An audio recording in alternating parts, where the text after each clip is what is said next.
Video aku macet-macet gak sih?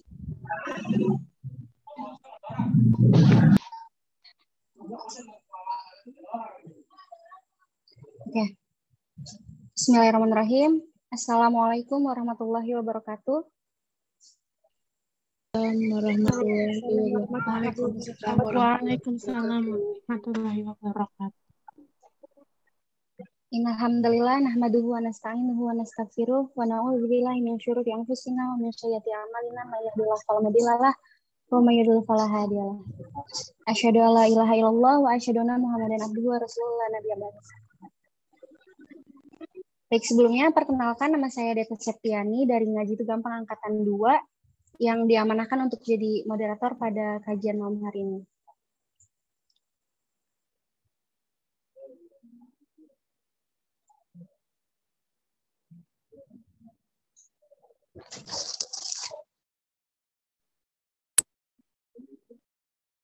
Aku ada suaranya nggak sih? Ada, Kak. Ada kok.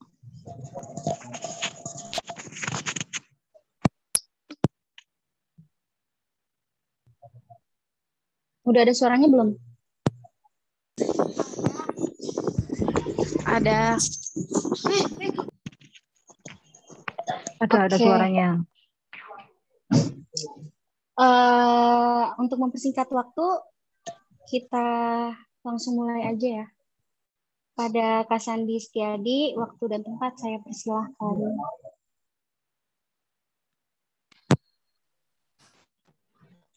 Bismillahirrahmanirrahim. Assalamualaikum warahmatullahi wabarakatuh.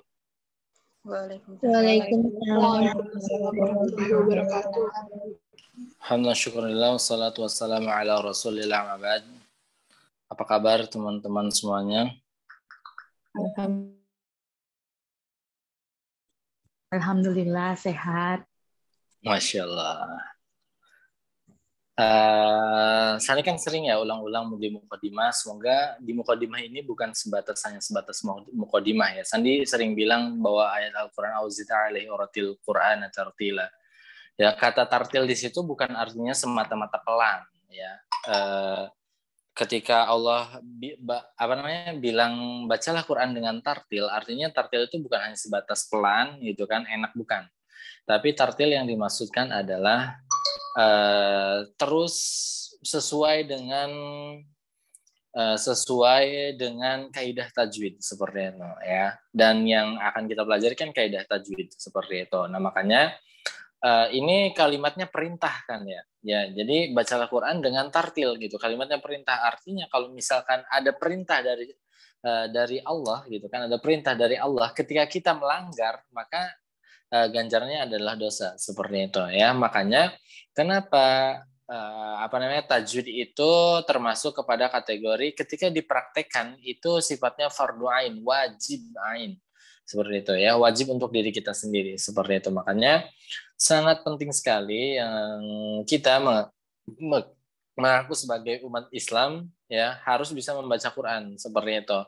Nih Sandi ada agak gemes kalau misalkan di TikTok nih ada lewat yang orang-orang murtadin, katanya murtadin sih katanya, seperti yang tadinya Islam pindah ke agama lain gitu kan, dan berkata ini di Al-Quran ini ada ini gitu. Al-Quran ini saya lagi baca Quran tapi kayak gini. Itu tuh adalah suatu hal yang nggak mungkin gitu kan. Nah, biasanya kaum murtadin baca Al-Quran aja nggak benar seperti itu ya. Jadi jangan sampai nih tidak membaca Al-Quran kita itu bisa saja gitu kan membawa kita kepada kesesatan seperti itu. Maka bisa membaca Al-Quran dengan baik itu adalah suatu kewajiban untuk kita sendiri seperti itu ya. Makanya Sandi berharap di Ngaji Itu Gampang teman-teman semuanya bisa memperbaiki bacaan kita seperti itu. Makanya sudah dipatut kita mensyukuri atas nikmat Allah. Gara-gara nikmat Allah lah teman-teman bisa berkumpul, bisa bergabung nih Ngaji Itu Gampang. Terlebih lagi nikmat kesempatan pada malam hari ini yang dimana ya mungkin saja di luar sana banyak teman-teman yang sebenarnya pengen gabung tapi terhalang oleh kegiatan yang lain seperti itu ya. Semoga kegiatan yang lainnya juga termasuk kegiatan yang bermanfaat seperti itu. Makanya saya selalu ajak kepada teman-teman semuanya agar senantiasa bersyukur ya, karena teman-teman adalah orang-orang terpilih, orang-orang pilihan Allah seperti itu ya. Bayangin aja nama-nama kalian itu sudah tercatat di Lauhul Mahfuz. Sebelum kalian lahir itu sudah dicatat bahwasannya pada malam hari ini teman-teman akan ikut kajian. Artinya teman-teman adalah orang-orang terpilih yang dimana pada malam hari ini sedang disayangi oleh Allah seperti itu ya. Sudah ada 70.000 malaikat yang di atas kita menaungi kita seraya berkata, ya Allah ampuni orang ini kita ya. Ampuni orang ini, lagi didoakan seperti itu ya. Makanya kegiatannya teman-teman harus benar-benar serius seperti itu ya. Kemudian tak lupa juga salawat serta salam semoga tetap tercurah dan limpahkan kepada junjungan kita Nabi Agung Muhammad Sallallahu Alaihi Wasallam, kepada keluarganya, sahabatnya, tak lupa kepada kita selaku umatnya yang insya Allah taat pada ajaran sampai yaumul akhir nanti. Amin ya rabbal alamin. Oke. Pada malam hari ini kita akan membahas 3 huruf ya, 3 huruf, dan malam ini untuk praktek ditiadakan.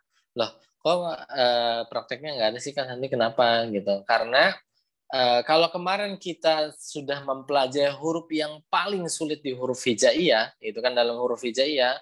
Nah, pada malam hari ini kita akan membahas huruf termudah yang ada di huruf hijaiyah. Seperti itu ya, dan harapannya teman-teman sudah membaca, sudah menyimak apa yang sudah di-share di grup seperti itu ya. Semoga teman-teman sudah menyimak PowerPoint yang Sandi sudah share di grupnya seperti itu ya. Dan pembahasan kali ini itu memiliki 3 huruf yang dimana tempat keluarnya itu sama semuanya ya. Terus ada bedanya nggak? Ya pasti ada bedanya lah. Gitu ya, pasti ada bedanya. Nanti kita lihat apa yang membedakan apa yang menonjolnya seperti itu ya, karena nggak bisa sembarangan seperti itu ya. Bentar, biar Sandi tampilkan dulu. Oke. Kemarin Sandi sudah jelaskan, dan kalau misalkan teman-teman yang baru gitu kan, sudah nonton videonya atau misalkan yang kloter pertama, Sandi sudah bilang bahwasanya makhrajul huruf itu terbagi menjadi 5 seperti itu ya. Pertama halqiyah, yang kedua lisaniyah, yang ketiga syafawiyah, yang keempat khayshumiyah, yang kelima jawfiyah, seperti itu. Terbagi menjadi 5. Kita sudah mempelajari halqiyah gitu kan. Dan halqiyah, coba halqiyah yang baru deh, yang baru nih ya, yang kloter baru. Coba halqiyah itu terdiri dari berapa tempat? Yang baru, yang lama. 3 apa aja? Apa aja? Bawah, tengah, atas. Ya, tenggorokan bawah, tenggorokan ya, tengah atas. Yang belum nonton videonya gini nih. Gitu ta. Pada mangap apaan ini gitu kan? Ya, ketahuan. Jangan sampai, pokoknya Sandi bilang teman-teman semuanya, ketika teman-teman disuruh menonton videonya jangan sampai terlewat, karena ini akan berpengaruh ke depannya seperti apa. Seperti itu ya. Jadi ketika ditanya jangan sampai bengong ya. Seperti itu. Nah, huruf halqiyah terbagi menjadi 3 seperti itu ya. Tenggorokan bawah, tengah, dan atas seperti itu. Dan kita akan belajar lisaniyah seperti itu. Yang dimana lisaniyah juga terbagi menjadi beberapa. Ya, ada tenggorokan belakang. Tenggorokan belakang apa aja?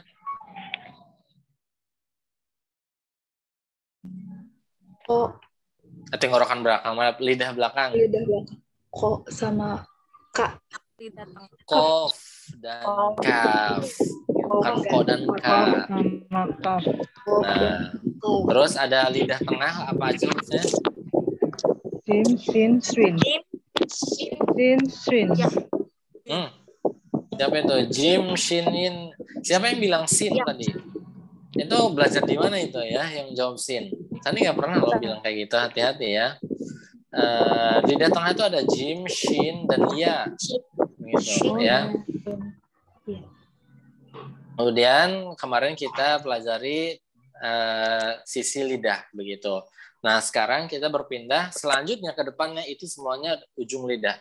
Seperti itu ya. Yang membedakan nih ujung lidah ketemu apa begitu ya. Nah, kita akan membahas 3 huruf seperti itu, dan insya Allah pertemuan kita akan singkat begitu. Ya, karena prakteknya mudah sekali ya. Huruf ini mudah sekali, nggak ada yang sulit di huruf-huruf ini begitu ya. Oke. Oke, siap. Pertama nih, ini bahwasannya kita akan membahas tentang torful lisan ya. Torful lisan namanya ujung lidah begitu ya. Kita mulai ke ujung lidah. Nah, ini tadi Sani bilang huruf lam, nun dan ro itu semuanya sama ya. Semuanya semuanya sama, ujung lidah bertemu dengan langit-langit depan. Seperti itu ya. Coba teman-teman praktekkan, coba lam, nun, ro. Semuanya pasti di tempat yang sama. Begitu ya. Lam, nun, ro itu semuanya di tempat yang sama. Oke. Nah, ini kita pelajari huruf lam terlebih dahulu. Nah, huruf lam itu bisa tebal, bisa tipis. Ini posisi yang sebelah kiri itu posisi lidahnya ketika lamnya tipis. Gitu. Sedangkan yang kanan ini adalah posisi lidah ketika lidah huruf lamnya tebal seperti itu. Coba yang membedakan apa coba? Getaran. Lidahnya Dari gambar. Yang membedakan apa? Pangkal lidahnya naik. Nah, bagus. Enggak tebal. Ya. Nah, Sandi kan kemarin sudah bilang ya kepada teman-teman semuanya, dalam huruf hijaiyah, gitu kan, dalam huruf hijaiyah yang membuat tebal itu adalah naiknya pangkal lidah, ya. Bahkan di huruf lam juga, ya. Sebenarnya huruf lam ini adalah bukan huruf huruf tafkhim, bukan huruf yang tebal, tapi ada keadaan huruf lam menjadi tebal. Kira-kira di mana coba huruf lam menjadi tebal? Satu-satunya tempat lam dibaca tebal. Allah. Mantap, Masya Allah ya. Pada lafaz Allah gitu kan huruf lam menjadi tebal yang harusnya tadinya la, ketika lafaz Allah jadinya wa gitu ya. Contoh Allahu la, seperti itu ya. Jadi Allah bukan Allah, tapi jadinya Allah seperti itu ya. Makanya sama huruf lam juga ketika tebal jangan teman-teman memonyongkan bibir Allah seperti itu, karena tebalnya huruf lam itu bukan berasal dari monyongnya bibir, tapi naiknya pangkal lidah. Allah seperti itu ya. Huruf lam tadi ya kita lihat lagi nih makhrajnya. Ujung lidahnya nempel kemana nih? Nah, ujung lidahnya bertemu dengan langit-langit depan. Tuh ya, dekat gusi, lam seperti itu ya. Begitu. Prakteknya juga mudah sekali ya, teman-teman. Prakteknya mudah sekali. Nih prakteknya lali lubal. Gampang banget kan? Ya, jadi mudah sekali ya. Huruf lam ini. Kenapa pada malam hari ini tidak ada praktek? Karena mudah ya. Untuk huruf kedepannya pasti ada praktek, gitu. Tapi huruf lam di malam hari ini nggak ada praktek karena mudah. Ya, termasuk huruf yang mudah seperti itu ya. Kemudian ini beberapa hal yang harus diperhatikan oleh teman-teman semuanya ya di huruf lam. Pertama, jangan memantul karena banyak dari kita yang huruf lamnya ketika sukun dia memantul. Contoh, ketika membaca Al-Fatihah banyak dari kita bacanya nah gitu. Alhamdulillah seperti itu kadang. Seperti itu ya. Banyak di lam-lam yang lain juga ya. Jangan sampai lam ini dipantulkan ketika sukun seperti itu ya. Kemudian bedakan mana tebal dan tipis tadi ya. Jadi huruf yang tipis seperti apa, huruf tebal seperti apa. Kemudian huruf lam ini adalah huruf yang terbuka. Ya, apa maksud dari huruf yang terbuka? Artinya teman-teman, kita harus mulai dari sini ya. Jadi huruf lam itu lidahnya seperti ini, terbuka bukan tertutup. Nanti kita akan pelajari di bab sifatul huruf. Seperti itu ya, tapi saya ingin menjelaskan di sini karena ini termasuk yang penting. Ya, huruf lam itu adalah huruf yang terbuka. Berarti ketika penyebutannya fathah kasroh dhammah ya ataupun sukun dia harus tetap terbuka. Gitu ya. Contoh la. Tuh, la, li, lu, bal. Seperti itu ya. Nah, contoh ketika sukun, ketika lamnya sukun sebelumnya berharokat dhammah, jangan bacanya kul. Nah, jangan bacanya kul. Ya. Kalau misalkan teman-teman bacanya kul, itu lidahnya jadi tertutup. Jadi kul. Nah, jadi gini. Harusnya gini, kul. Ya, tetap terbuka, kul. Seperti itu. Makanya nih nanti kalau misalkan teman-teman baca kul falak binas gitu ya, jangan kul. Kul, tapi mulainya kul. Nah, seperti itu ya. Kelihatan sekali lagi, perhatikan nih ketika penyebutan, contoh misal Al-Ikhlas. Qul, nah gitu. Qul huwallahu ahad. Seperti itu ya. Jadi jangan qul tapi dia terbuka. Qul. Gitu. Karena kalau misalkan dari qul itu jadi tebal, padahal lam itu tebalnya pada lafaz Allah saja, seperti itu ya. Itu mengenai huruf lam ya. Silakan teman-teman praktekkan masing-masing aja ya. Teman-teman juga bisa pasti. Oke, lali lubal seperti itu ya. Gampang insya Allah. Oke, lanjut ke huruf selanjutnya. Ya kan cepat kan? Ya Zoom ya nggak apa-apa ya. Saya nanti dibanyakin tanya jawab aja nggak apa-apa. Lanjut ke huruf selanjutnya ya. Kemudian huruf selanjutnya adalah huruf, tadi ingat ya, ini namanya huruf lam. Sekali lagi, jangan pernah ada orang yang belajar sama Sandi ketika ditanya apa nama hurufnya, bilangnya la. Ya, ini nama huruf lam. Kalau teman-teman lupa, teman-teman bisa buka YouTube-nya di bab mengenal huruf hijaiyah. Gitu ya. Seperti itu, huruf lam. Dan kita akan beranjak ke huruf nun. Seperti itu, nun, nun. Begitu. Nah, huruf nun, ya huruf nun, makrojnya di sini seperti itu, nun, seperti itu, ya. Tapi hidung kita akan terasa. Lihat gambarnya, hidung kita akan terasa. Kenapa hidung terasa? Karena huruf nun ini memiliki sifat yang namanya gunnah, seperti itu. Dan gunnahnya adalah gunnah asli ya, asli gunnah, gitu ya. Huruf nun ini, kalau teman-teman baca nun tapi nggak kerasa ke hidung, berarti salah, gitu ya. Kalau teman-teman ketika membaca huruf nun, tapi nggak ke hidung, nun, itu nggak ke hidung, berarti teman-teman salah. Begitu ya. Nah, seperti itu. Kalau teman-teman bacanya sampai mampet, itu berarti udah benar gitu. Kalau misalkan ditutup tapi nun masih bisa lancar, berarti masih salah tuh. Hati-hati. Ya, kalau teman-teman ininya ditutup, tapi ternyata baca nunnya masih lancar, berarti dipertanyakan nunnya sudah sesuai dengan makhraj atau belum, seperti itu ya. Begitu. Jadi sekali lagi huruf nun ini termasuk yang mudah juga, seperti itu ya. Coba kita praktekkan ya sama-sama semuanya ya di sana di rumahnya masing-masing. Nani nuban seperti itu ya. Nggak usah nyalain mic. Lanjutkan. Sekali lagi teman-teman praktekin bareng-bareng. Nani nuban. Begitu. Mudah bukan? Nah, jadi ini ya yang harus perhatikan bahwasannya huruf nun ini termasuk huruf yang gunnah ya, dan termasuk huruf yang terbuka juga ya. Jadi ketika pelafalannya jangan nu bukan, tapi nu dari sini ya, nu. Begitu ya. Nu bukan nu tapi nu. Seperti itu. Itu huruf nun. Kita praktekin sekali lagi. Nani nuban. Seperti itu ya. Lanjut ke huruf mudah ya. Huruf yang mudah semuanya ini.